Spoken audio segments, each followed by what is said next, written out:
Chers amis internautes, bonjour et merci de nous retrouver à nouveau sur l'invité de Bénin Web TV. Nous recevons pour vous dans ce numéro spécial entrepreneuriat une entreprise spécialisée dans la production et la transformation de cacao. Il s'agit de Bénin Espoir Cacao. Et pour en parler, nous avons sur notre plateau Aulus Degbechi. Bonjour Aulus. Bonjour monsieur. Comment vous allez? Ça va très bien. Ok, alors, Bénin Espoir Cacao, c'est quoi? Alors, Bénin Espoir Cacao est une entreprise spécialisée dans l'expertise en matière de cacao. Alors, c'est une entreprise qui offre des services d'installation de plantation de cacao. C'est-à-dire, nous vendons l'expertise sur la production du cacao et nous transformons le cacao en poudre et en beurre. Vous avez deux services. Il y a Voilà. votre expertise, mais vous transformez également. Voilà. Si je veux produire alors de cacao au Bénin, si vous êtes à mesure de m'accompagner, Voilà. comment cela se fait? Alors, quand un particulier décide d'avoir une plantation de cacao, on lui présente un devis, c'est-à-dire de l'achat des plants jusqu'au niveau de la mise en tête des plants. Et tout ce qui est rapport à l'installation d'une plantation, on lui présente sur devis et il finance. Maintenant, on lui installe la plantation. Maintenant, pour la plantation, il faut vendre la matière première. Le marché aujourd'hui est dirigé vers le Nigeria, alors que le Bénin a la capacité de transformer sur place pour en faire une devise. Alors là, on fait le suivi pour permettre aux producteurs d'avoir la matière première de qualité pour la transformation. Et quand on installe, on achète la matière première pour transformer maintenant sur place. Donc ça permet à celui qui installe, qui obtient sa plantation, de pouvoir vendre en même temps sur place. Cela voudra dire que si je m'offre vos services, je n'aurai pas de difficulté à vendre la matière production. première. Exactement. C'est vraiment intéressant. Après cela, on transforme le cacao, c'est-à-dire la matière première qui est les fèves séchées, encore appelées cacao marchand, en poudre et en beurre. vous avez deux types de transformation. Voilà. Expliquez-moi un peu à quoi sert le beurre. Est-ce que tout le monde peut l'utiliser? Qui sont ceux-là qui vont vraiment avoir ce besoin? Alors, nous allons prendre, il y a deux produits. Il y a la poudre, il y a le beurre. La poudre de cacao. Aujourd'hui, vous allez constater qu'il y a plusieurs personnes qui souffrent de diabète, de problèmes cancéreux, problèmes de cœur, de l'obésité même. Alors que la meilleure, c'est-à-dire la meilleure solution pour finir avec ça, c'est la poudre de cacao de façon naturelle. Ah bon? La poudre de cacao contient de fibres, de la vitamine E, A, B, C, BE et PP. Vous voyez? Et ça contient également, c'est riche en flavonoïdes par exemple. Très bon pour les enfants, pour les personnes âgées, très bon pour le système nerveux. Et la poudre, ça vous permet de désintoxiquer le sang. Et ça purifie le sang, ça nettoie un peu le sang pour que ça circule normalement dans les vaisseaux. Et avec cette poudre, quand vous prenez les matins, c'est-à-dire la journée est rose pour vous, quoi. C'est pas de la publicité, mais les vertus naturelles de la poudre de cacao.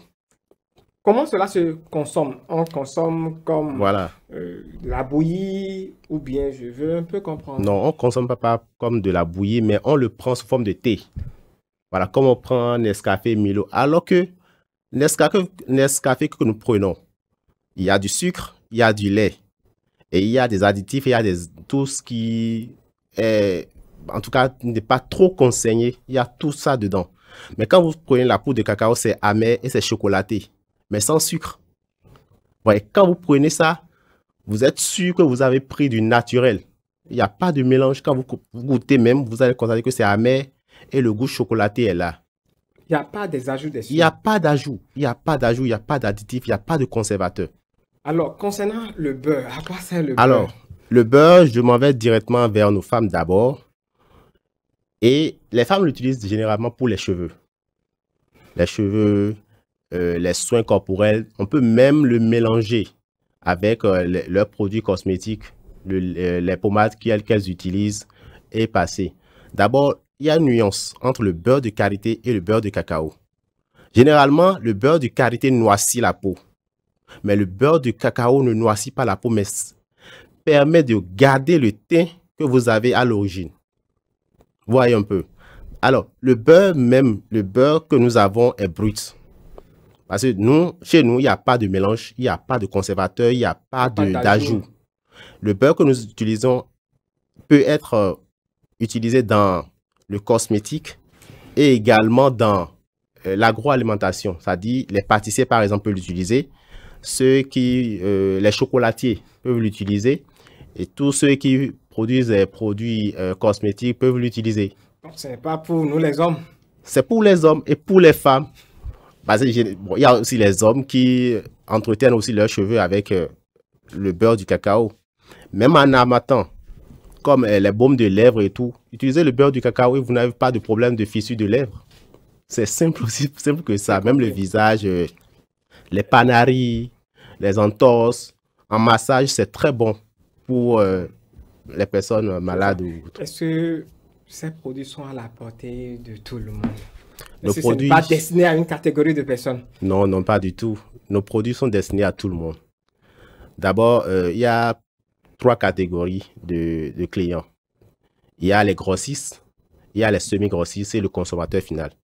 Et nous avons mis en place toutes sortes de possibilités pour que le client lambda puisse l'avoir. Vous voyez? Donc, que ça soit un grossiste, il a son prix, le semi-grossiste a son prix et le consommateur, le détaillant aussi a son prix. Pour avoir vos produits ou bien pour me mettre en contact avec vous pour vos prestations, pour votre expertise, est-ce que nous pouvons savoir là où vous localiser?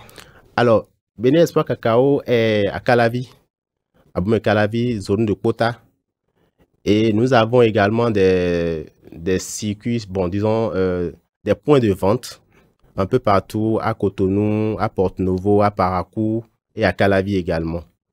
Bon, vous êtes pour citer tout le territoire béninois? Bon, pas totalement, on n'a pas encore couvert toute la plateforme du Bénin, mais bon, juste le minimum pour être en contact avec la clientèle, même à l'étranger, on est présent. Si cela vous a dit, si je suis à l'étranger, je veux avoir ma plantation au Bénin ici, je peux avoir vos contacts également. Exactement. Vos services. Oui. Mais comment vous êtes arrivé là? Comment vous avez pu intégrer, commencer cette entreprise de transformation de produits de cacao? Parce que habituellement, lorsqu'on parle de cacao, ce n'est pas du Bénin qu'on parle. Voilà. Je veux un peu comprendre, je veux pousser un peu loin ma curiosité. D'accord.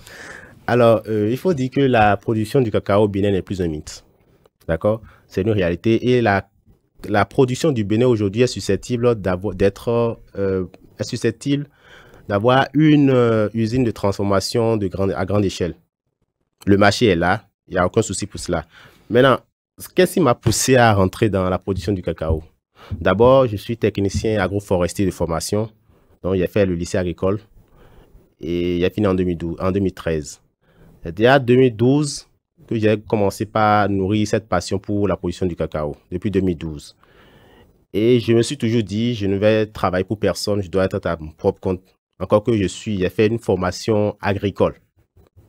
Et c'est de là, au cours de la formation, un professeur est venu nous enseigner sur la production du cacao, les intérêts et tout ça là. Et puis, ça m'a capté. Et j'ai profité en même temps de l'opportunité pour approfondir mes recherches sur la production.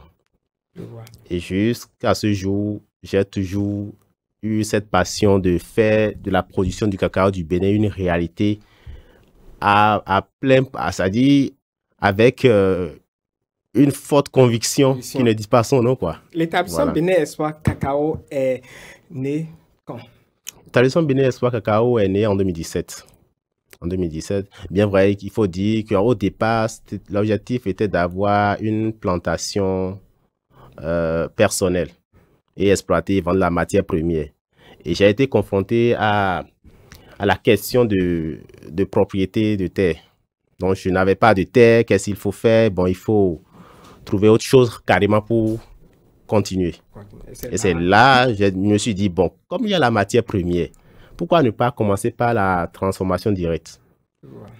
J'ai pris contact avec les producteurs de cacao avec qui j'ai fait des stages entre-temps et j'ai payé la matière première, j'ai fait la torréfaction, le broyage, l'extraction du beurre et la poudre.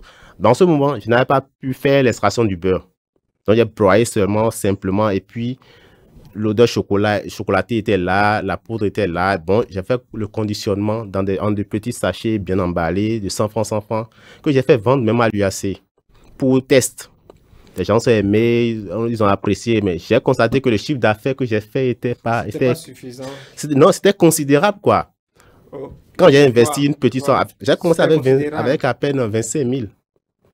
Les 25 000 même que j'ai utilisé pour commencer, c'est une prestation que j'ai offert à un monsieur qui m'a payé et c'est à partir de là j'ai commencé. De 25 000, vous roulez maintenant le million. Ah, exactement. Bon, on plaise au ciel, on ira au milliard.